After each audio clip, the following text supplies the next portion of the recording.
Hello everybody, it's Flesson19 and welcome to Mountain Blade 2 Bannerlord and a walkthrough of what I do from start of the game until I'm ready to become a mercenary or vassal.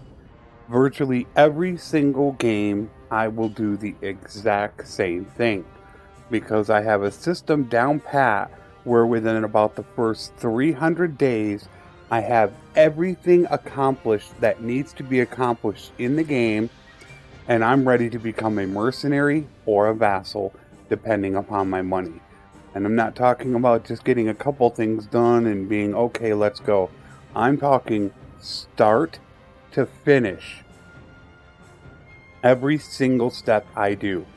So I'm going to show you virtually everything. There will be some very minor things cut out, such as the bandit base. And I will show you when I do a bandit base, and I will explain to you why I cut that out, and that's to keep the video shorter. Now, you have to decide if you want to play a campaign or a sandbox. If you're playing Death, a sandbox normally isn't for you, as it is not going to offer you an advantage. However, if you are playing non-death, you have to weigh two options. If you play a campaign, you're going to be able to have your big brother and get him a wife.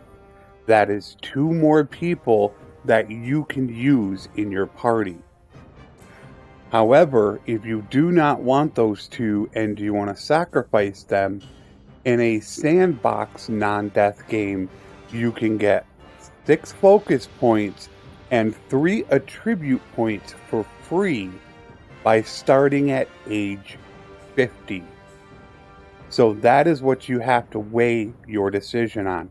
You will not have your big brother, and you will not be able to get him a wife.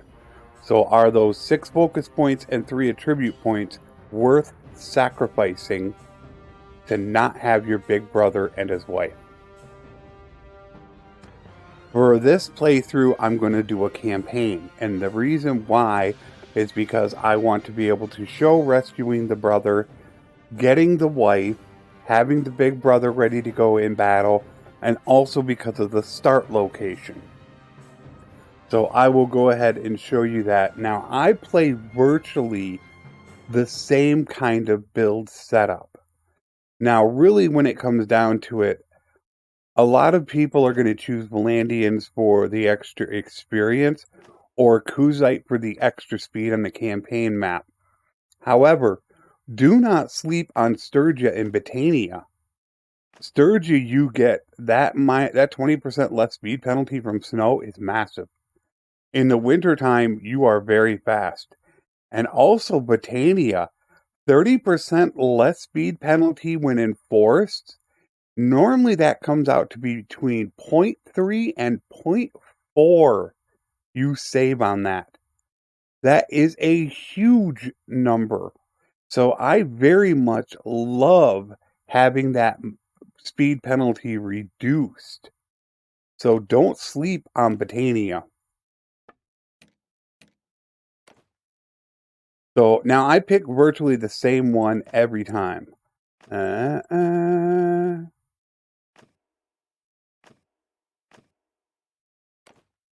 go with horses. And I'm going to tell you why. Not herded. No. That's decent. No, we will go with that. And we rode with the scouts. We treated the people well. And we tricked the raiders. I want to have a little bit of riding and archery to use at the beginning of the game to make money. We want this as high as possible because these are the 3 skills that we are going to use really a lot. We want medicine because we want that first perk more than anything. Preventative medicine is an absolute amazing perk that you should always strive to get. Once you have that done, you can switch somebody else over. And of course, Steward is going to be vital when we play. It allows you to get more men. It's got a ton of bonuses. So we will be, of course, playing on realistic. Makes it very difficult, and this will be disabling birth and death.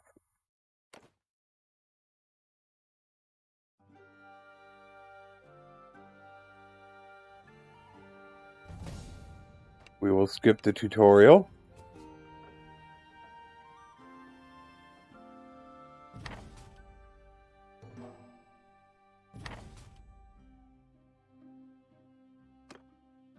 Now, this is where you start when you play a campaign. However, when you start on a sandbox, you're going to start proportionate to who you choose to be with. If you choose to be with the Empire, you're going to start down here in Donostica. If you start with Britannia, you're going to be up here in Britannian land. So remember that when you start, because it can help or hurt. Now, the first thing we're going to do is a little quick move, is that we're going to go here, and we are going to go check and see if they have any troops for us. We are going to take it slow exactly for that reason. You can see those guys right there, and we want to avoid a fight. Actually, the first time you move, you gain a level. We're going to put that into bow, because we're going to use bow right away. Also, we are going to use icebreaker, because currently diplomacy does not work. So they're going to redo charm, so once that gets redone, that could change. Now, we're heading down to this village for 2 reasons. One is we're going to check for troops. They don't have any. 2, we're going to look for a horse. I want a sturgeon trotter. It is going to be the best for me starting out. Also, by me using the sturgeon trotter, we now take our sumpter horse, and he is now carrying stuff for us. If you look at here where it says 150, it's only 50. He could carry 100 for us. So by buying this sturgeon trotter, we have now increased how much we can go ahead and carry. Now we're going to head to town. The only thing we're going to do here, they will not have troops because everybody starting out is going to be taking all of the troops. And we're not running it super fast because we do not have the troops to be able to withstand a big fight. Okay, now that we have made it into town, first thing we want to do is we want to check and see if they have our arrows for us. Which thankfully they do. You want to pick up an extra set of arrows because at this point it can take 3 shots to kill a looter. And with 27 arrows, that's only 9 if you hit every time. So picking up this extra stack for just 193 is really good. Now, this weapon is not good at all, but we're going to live with it right now. One trick that I have in my top 10 list, what you can do is you can take and sell this stuff off. Now, I am actually going to hold on to this. Every culture in the game starts out with one good thing. The Britannians start out with a really good cloak. Actually, I should probably keep that on, now that I think about it. You can't use that as civilian. I'm going to keep that on because I can use that in a prison break. So I actually want this sword over this. So I'm going to sell this off. Now we will buy our arrows. And now technically we are done. Although what I really want to do is I want to buy 1 extra mule. I need the carrying capacity. Now we're done here. Our next thing we're going to do is head over to Zayonica. Now we need to be really careful of those forest bandits. See those forest bandits and 14 looters? They would pretty much tear us up. So we need to be extremely careful, and they are now gone. So now we can go. You want to be extremely careful. Now, the reason why we're going to Zayonica is because they are extremely cheap on food. And I forgot to show you one very important thing. When you start out the game, another thing in my top 10 list, tournaments. Now, in my top 10 list, I made a wording mistake. I said the great thing about tournaments that you care about is you don't care so much about winning, it's getting skill. I mentioned that wrong. You care more about getting skill right now than winning a tournament. Because winning a tournament is really tough at the beginning. It can be done, but it's tough. So I worded it incorrectly. You're going to gain skill entering a tournament, but you do have the chance to win. Now, this fight we're going to take. I feel confident in taking this fight. Now, I'm going to show you a trick on what I do to try to keep these guys away from my people. First of all, send them really far back. You know, I sent them really far back. Now, right up to these guys as quick as possible. That's trying to keep them guys away from my guys. Now, if they hit you with their rocks, they will interrupt you. Now, this is going to serve a couple purposes. Now, we do want to have our guys get some kills because we want those guys getting to tier 2 as quick as possible. However, we're going to gain skill in the process as well. You want your skill because getting skill points is really important. At 30, you can get a much better bow that is really good.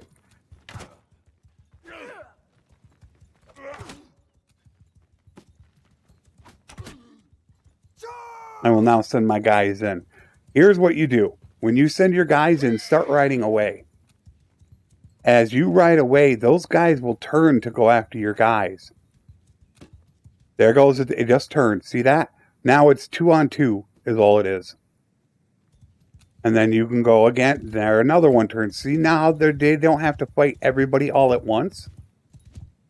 They don't have to fight everybody. So it's just going to be nice 2-on-2 and then a 2-on-1 if my guys survive.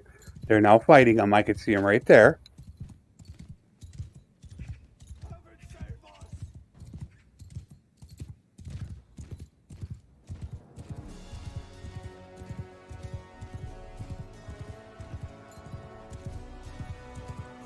Alright, he got away. Now you could choose to either use a bow or your weapon. A lot of people don't do this. As they're running away, get right up next to them and fire. You're going to gain skill. I just gained bow right there. Your guys will walk in their direction. Now these guys are probably too far away. We will let them go. Unfortunately, my guys did not kill any, so they don't get to level up. But fighting looters is important. You need to make enough money to get down to our next step in our process. Put on their equipment if possible. We're going to hold this food. And I actually put this on so I don't look so dorky. Looks to me matter. Now we can attack them again if we want. Just because there's 2 left. Because I want my guys to get EXP. And of course, I want their loot. As I said, you need to get just enough money so we can make it down into the Aserai territory. That will be our next objective.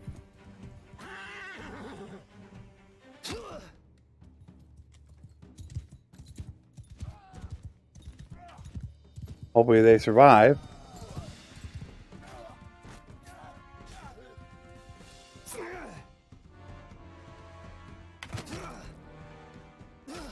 Damaging them also helps. Okay. My guys should have both leveled. Yep, they both leveled. You want to get them to tier 2 as quick as possible. Because that way they get shields and they're a lot tougher to fight. So now they will also be more reluctant looters to attack me because they now know that I am more powerful. One thing you do not want to neglect is horses. The more troops you have, the more horses you need to maintain speed. Do not neglect getting horses. And also watch your life. If we're going to enter a tournament, we don't want to have really low life. Now, the importance of getting to Zayanica is going to be food above all else. We want to start gaining Steward. To gain Steward, you just need to have 4 different types of food on you. That is it. So what we are going to do is we are going to buy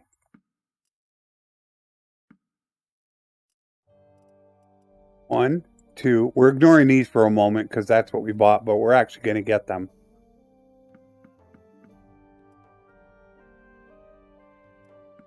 We now bought 5 of each type of food. Ignore the meat right now. We got that in battle. We bought 4 of the cheapest types of food. We will, and it only cost us 192. In Poros, it would have cost us twice as much. We will now start gaining Steward. Steward increases how many troops you can have. That will be vitally important because we're going to head down into Aserai territory. And in Aserai territory, it is extremely dangerous down there. You can get a group of 20 bandits that will take you out. So now we're going to rest until daytime because we want to know if there is a tournament here. Unfortunately, we're a little bit lower of life. There is not a tournament here. Now, there are 2 other things you could pick up if you wanted to. The first is your shoulders, and that is not the shoulders. That is actually the shoulders right there. Now, I start with a 6 body. I don't have the 4 arm, but it only costs you 400 to buy that. If you have a tournament, you might want to invest in buying that.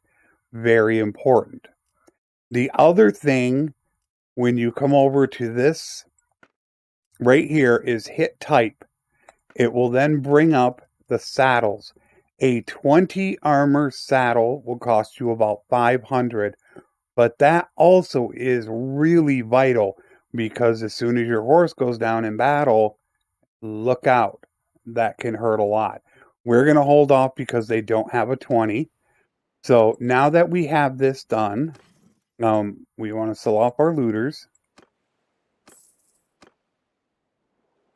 Now what we want to do is, while we're going to get ready to do something, which I'll explain in a moment, what we need is a companion. And while any companion will work right offhand, what we really would love to have is a companion with scouting because we want to find bandit bases. Now, I'll tell you right now, from what I just saw, I lucked out with one of the best companions you can get. And I happened to get, at least I thought it was. I don't see him. Oh, I got wronged. Oh, okay, I got the wronged. I thought it said the ragged. Okay, so I was wrong. What you can look for is a Frostbeard, a Wanderer, I believe a Ragged. I'm trying to remember all of them. Waste is the best. And he is Aserai, but you don't know where he's going to be at. However, for the beginning of the game, you can take any companion you want. Now, this companion will cost you, so this is something you need to pay attention to. She's going to cost you money. She is 633. I technically cannot afford that right now. So that is really, really bad news. A companion is extremely helpful in fighting looters early game. Very helpful. And I will be able to show you that tactic. And I believe I have shown it in the past. So now what we are going to do is we are going to slowly make our way into Aserai territory. Now, your initial thought could be, let's go over here. We do not want to do that. We want to start from here because the 2 things that we're going to do down there will have us end up going up into Valandia. So if you come down here, you're going to come down here and back up again. So if we just come over here, we just get to make a little smiley face right there. So don't come down here to come all the way back. And also this will give us an opportunity to get the troops we need. You want to try to have anywhere between 15 to 20 tier 2 troops minimum to go down there so you will survive. If you're playing on a lower difficulty, you don't need as many troops. However, for us, we do. Here is our tournament. So obviously we want to win the tournament. I said that wrong the last time. You want to win the tournament, but we also want the skill. So let us see if we can survive. Now, betting, you can bet if you think you can win. This is actually a very winnable tournament. Very winnable, even on realistic. The initial bet is one of the best bets you can make because it pays 4 to 1 on your money. That means if you enter 4 tournaments and only bet the first round and you win 1 out of 4, you get your money back. So it can be a really good investment, but think about it because you don't have much money at the beginning of the game. I think I can win this because it's all basically one-on-ones.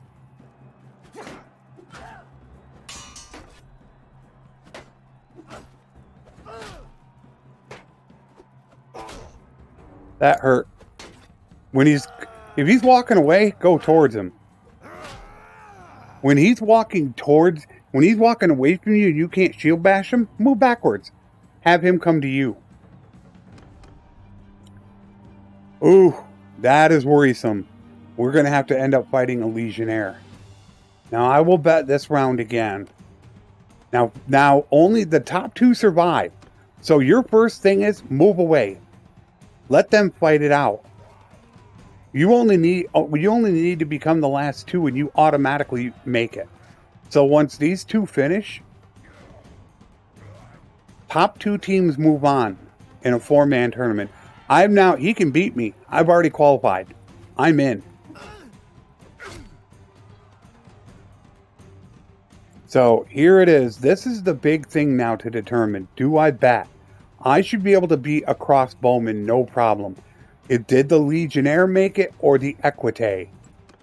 The Legionnaire. It will be a very, very tough game. He will probably 2-shot me.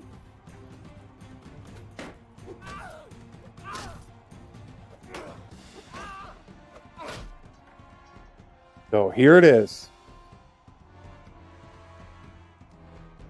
I'm going to bet everything I have, basically.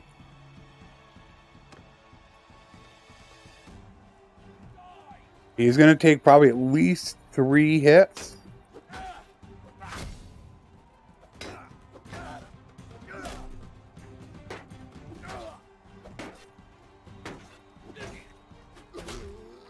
And we defeated him. One-on-ones are the easiest tournament to win. So we got all that money. We got that armor. Now we're actually sitting really good on money. And that's the importance of actually following any early quests or looters is you have to have enough money. One is we have to support our troops. And 2, one of the most important things is you have to be able to get additional horses so you travel faster. This is part 1 that we have now finished. We have gotten our character exactly where we want him. We now have some decent gear. We have a good horse. We have our food. And we are now ready to start making our way down into Aserai territory. Now, if we want to, we can pick up the companion. That is totally up to us. What we want to end up doing with that companion, though, is we want to be able to buy a bow, arrows, and if he doesn't have a horse, and a saddle, so he can help us out fighting. That is going to end up costing you upwards of 1,000 dinars to get him ready to go. So you need to be aware of that when you're getting a companion. And somebody that doesn't have riding, like the scholar, most likely will not have a horse. Somebody like a horse thief or a ragged will come with a horse already, so he's set up, and you only need to buy the bow and the arrows for him. So remember that when you're also getting him. We did, however, win this tournament. So if we want, we can go ahead and sell this or keep it. It is only worth 500. That is not a lot. But that upgrade to us is going to be huge, especially in tournaments. So my general rule is about 1,000 dinars. If something's worth more than 1,000, I sell it early game. If it's worth less than 1,000, a lot of times I will use it. So I will actually pick up this companion right now to finish this off. As long as he's not too expensive. All Kuzites cost you over 2,000 because of the armor that they have. So I will actually pick him up. He will most likely not have a horse. As you can see, he does not have a horse. So what we're going to need to do is get him a horse. Now, unfortunately, he's going to use one of our sumpter horses. And now we want to get him a saddle. We will take the 15 saddle and we will let him use that. He also needs a bow and arrows. Now, unfortunately, they do not have any cheap arrows here, so I'm going to give him one of mine for now. It does say we are just a little bit overweight, but that is all right. We do not suffer that much of an overweight penalty because we're basically even. We are going to end up making sure that we turn him into a 4. He is going to be a horse archer. I will go ahead and show you what happens when you attack looters with him. As you can see, we're down to 713. We just need to watch that for party wages.